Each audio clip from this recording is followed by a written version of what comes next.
What's up, everybody? It's 2017, and let's make this year even more triggering for the social justice warriors and the liberals. You know, looking back, I see a lot of whiny pansies saying that 2016 was the worst year ever.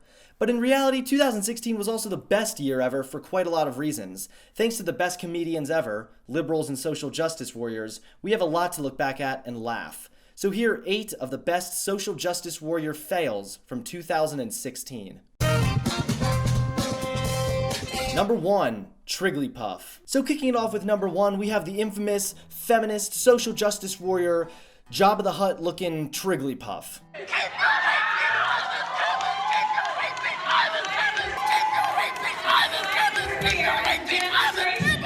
And that, my friends, is what happens when you stuff yourself full of feminism, social justice, fat acceptance, and buttered biscuits. This video was recorded back in April during an event with Milo Yiannopoulos, Steven Crowder, and Christina Summers. And you know, it's very typical common behavior for social justice warriors. I mean, dubbing any opposing opinion as hate speech. I don't know about you, but I can't even imagine being so triggered by an opposing opinion that you turn into an epileptic land manatee. Number 2, feminists celebrating STDs. So earlier this year, some pathetic privileged feminists began the hashtag #ShoutYourStatus, in which they all tweeted about having STDs and being freaking proud of it. It was all part of some stupid awareness campaign to change the stigma around STDs or some crap like that. I kicked off STI Awareness Month by sharing my Herpes Plus story with 7th grade human sexuality classes. How are you celebrating? #ShoutYourStatus. Okay, that's absolutely disgusting. You're absolutely disgusting, and I feel really sorry for your entire class. Hey, how was school?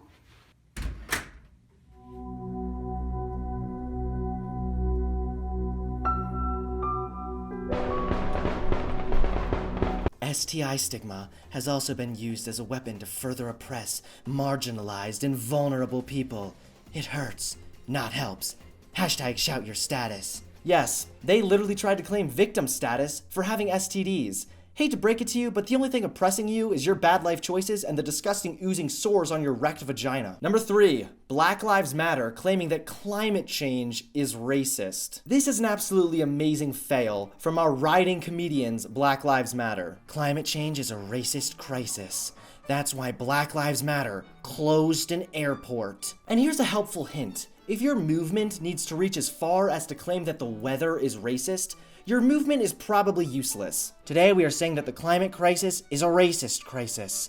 On the other hand, 7 of the 10 countries most vulnerable to climate change are in sub-Saharan Africa. So it appears Black Lives Matter is on a spiral straight to hell. First we had criminal charges police and get shot, racist. Then we had Donald Trump is running for president, racist. And now we have it's hot outside, racist.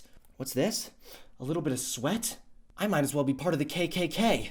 Where's my rope? Time to get lynching! In all reality, this really makes no sense at all. I mean, saying that black people are more likely to be affected by something is one thing, but this is the weather we're talking about. The weather cannot have some evil racist intention. If black people are affected by certain climates, they need to get up and move. Closing an airport is not going to do anything for your cause. Number 4, Smuglypuff. That's right, everybody. Later in October, we had a new puff added to the collection. Smuglypuff. And honestly, guys, despite all the social justice warriors I've dealt with, I have never seen one that I hate more than this ugly, stupid, fat faggot. Let me give you the rundown. So Lauren Southern, a journalist, was at this rally when this creepy boy-girl LGBT freak grabbed her and assaulted her. And then this, my friends, is when it starts to get really good. Here comes Smuglypuff hobbling on down the road. Despite witnessing everything, she lied to the police and then smugly stared at the camera. Officer, I didn't see anything. I didn't see anything that happened.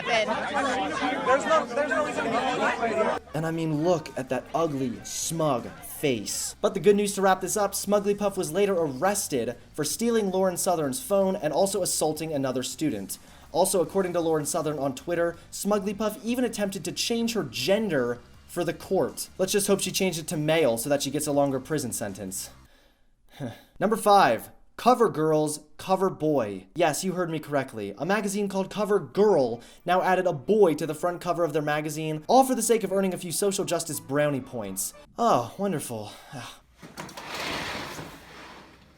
Well, isn't this just great? I'm on the second floor, so I can tie a noose around my neck and jump out the window and be greeted by the sweet release of death. I get the strong vibe that CoverGirl is trying really hard with this one. This guy either wants to be a girl, or he's already a transvestite. Number 6, the Ohio State attacker being honored. This specific fail really boils my blood. In case you all forgot, the Ohio State attacker was this disgusting waste of life who attempted to run people over on his campus and stab people as well. Thankfully, he was shot dead by a nearby cop. And I mean, it all sounds great, right? Can't everyone just live happily ever after and go on with their life? No, of course not. Social justice retards had to come along and do one of the most monumentally stupid things I think I've ever seen in my entire life. They added the Ohio State attacker to a list of people of color shot by the police. These are not tears of sadness. These are tears of pity for my own human race. The Ohio State University student who allegedly ran over several students and stabbed others to defend Islam, I'm totally shocked, should not have been shot by police before he could hurt more people. That was the message coming loud and clear from the students. Not only this, but he was given a eulogy where this was said as well. The protest against police brutality extends to the innocent and the guilty alike, because we know that no matter the crime, justice and due process don't come from a cop's bullet. Women's gender and sexuality studies major said while reading the eulogy. Well, I sure have some news for you. Justice does sometimes come from a cop's bullet. The cop was fully justified in shooting this crazy Muslim extremist. I don't really expect you to understand this considering you majored in women's studies, but this disgusting, useless scumbag who doesn't even deserve to be called human, deserves to be shot, and he deserves to be rotting in the ground right now. Every single Muslim extremist who acts on terrorism and tries to hurt others does as well. The fact that social justice warriors are willing to honor a terrorist simply because of his skin color proves to be one of the biggest fails of 2016. Number 7, saying that Donald Trump won't win. Not only is this a social justice warrior fail, but this is a liberal media fail as well. I mean, before the election, we heard non-stop that there was no way Donald Trump could possibly win. I don't think there's any way that Donald Trump gets elected president of the United States. Tomorrow night, I think when Hillary Clinton wins, that Donald Trump will have lost this election from the very first day he announced. But after that, we all found out what happened then, right? He did win, and now the social justice warriors and the liberals are crying, throwing tantrums, rioting, and claiming that the Electoral College is racist or some buzzword like that. Number 8, blaming Russia for their loss. This is the final fail, and again, it's not just the social justice warriors, but it's also the desperate liberals who are trying to find any excuse for why they lost. I mean, I know the answer is just because they're freaking losers. You remember back in 2008 when their excuse for everything was racism? Well, it looks like the social justice warriors and the liberals have a new favorite R word, Russia.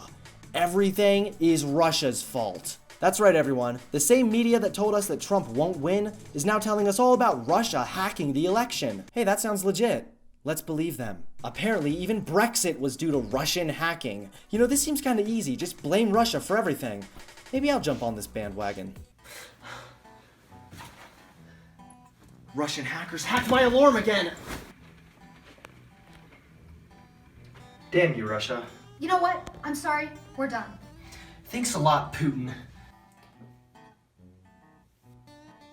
F you, Russia.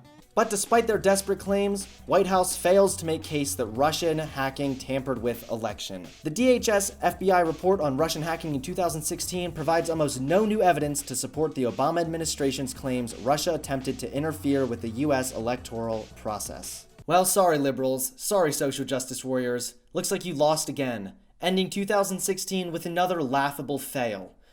At this point, I'm not even sure I want to know what 2017 will bring. But I do have a prediction. I predict that feminists will begin a new campaign. End the fart stereotype. Let's end the stigma around women farting. Men can just fart their butts off all day, but women need to be raised this perfect, silent, farting creature. This oppression must end. All my life, I was told it's unladylike to toot. End this oppression. From now on, I'll be farting loud and proud. Hashtag fart your status. Hashtag female fart power. Seriously guys, if this actually happens, you're all gonna owe me $50. Well, this was my list of some of the best social justice warrior fails of 2016. Please give this video a like, comment below, and subscribe to my channel for new videos every week. Thanks everyone for watching. See you later. Bye.